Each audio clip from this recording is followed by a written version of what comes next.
There's no better way to learn a language than to immerse yourself in it. Lucky for you, you're going to come to Columbia soon. And this is the perfect opportunity for you to pick up this beautiful language. This presentation has some strategies, tips, and resources to aid you in your Spanish language learning journey, and we hope you take advantage of it. One great strategy to learn new vocabulary and basic grammar is to download a learning language application to your phone or computer. Duolingo and Memrise are two great free options. Memrise allows you to choose the word groups that you study and offers very specific content such as Ecuadorian slang or classroom vocabulary, so you can focus on the groups of words that you really want to learn. Duolingo has fixed vocabulary lists, but the platform incorporates the teaching of grammar intuitively, whereas Memrise is more focused on straight vocabulary memorization. It is also important to grasp the basics of Spanish grammar. One way to do this is to pick up a Spanish textbook from a second-hand store before you come to Columbia, as these reference materials can be difficult to find or costly once you're in the country. Another option is to use an online resource like Conjuguemos or Study Spanish. Both are comprehensive grammar reference websites that explain Spanish grammar very clearly. StudySpanish.com has content explaining grammar from basic to advanced topics, with interactive quizzes available after each chapter. Conjuguemos is a site that can be used to practice conjugations and is a good reference website for stem-changing verbs and looking up exceptions to verbal rules. An enjoyable opportunity to practice Spanish is by exposing yourself to Spanish media.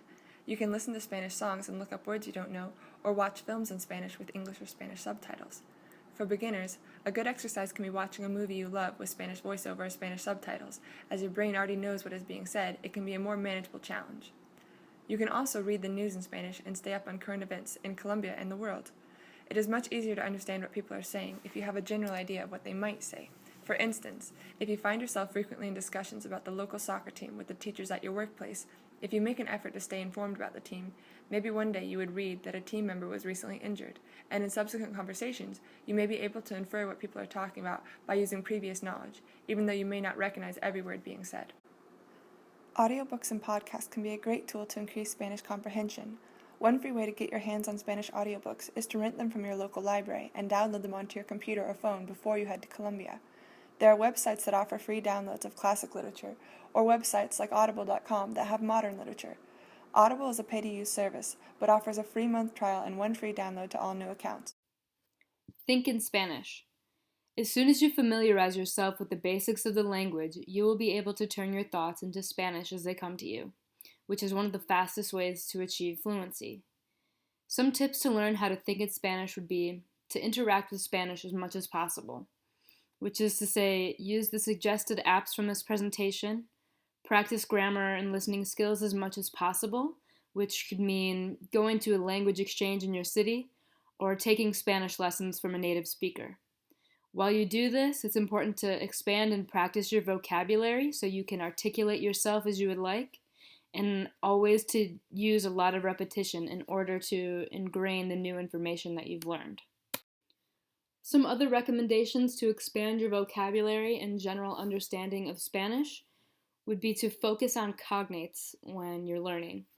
A cognate is a word that sounds and looks the same between two languages, and translating from English to Spanish, there are heaps and heaps of cognates. For example, guitar, guitarra, computer, computadora, television, televisor, and there are a ton more. So we recommend that you write these down when you come across them so they'll be easily recognizable in the future. Another tip is to translate and label household items. You're going to be in your apartment or your homestay every day, and so being able to frequently interact with these items like your TV, your sofa, table, shower, everything will make it a lot easier for you to learn those terms. And obviously there are hundreds of things that you can label within your home. So that's an easy way to pick up a lot of new vocabulary. A similar strategy using repetition and frequent interaction would be to switch your phone and social network settings to Spanish. Again, this is something that you use daily. A phone obviously contains a lot of vocabulary, Facebook as well, Twitter, everything. So by taking advantage of the Spanish settings, you'll be able to learn a lot of new vocabulary through frequent exposure to those terms. Listed are some common phrases that you will likely use throughout the duration of your stay in Colombia. Feel free to take a listen to this list and repeat if you would like to practice your pronunciation. ¿Cómo estás? Todo bien. Me gusta. No me gusta. Quiero. No quiero. ¿Dónde está? ¿Me puedes ayudar? Claro que sí. Here are some of the most frequently used Colombian slang words and phrases that you'll most definitely hear during your time in country and that hopefully you'll feel encouraged to use. Go ahead and listen to this list and repeat after me if you feel so inclined. Disclaimer, I am not Colombian, so this is a little embarrassing, but still I'm going to try my best to emulate the Colombian spirit. ¿Qué más? Chévere. Me regala. Listo. Parce. Qué maravilla. Hágale pues. Qué pereza.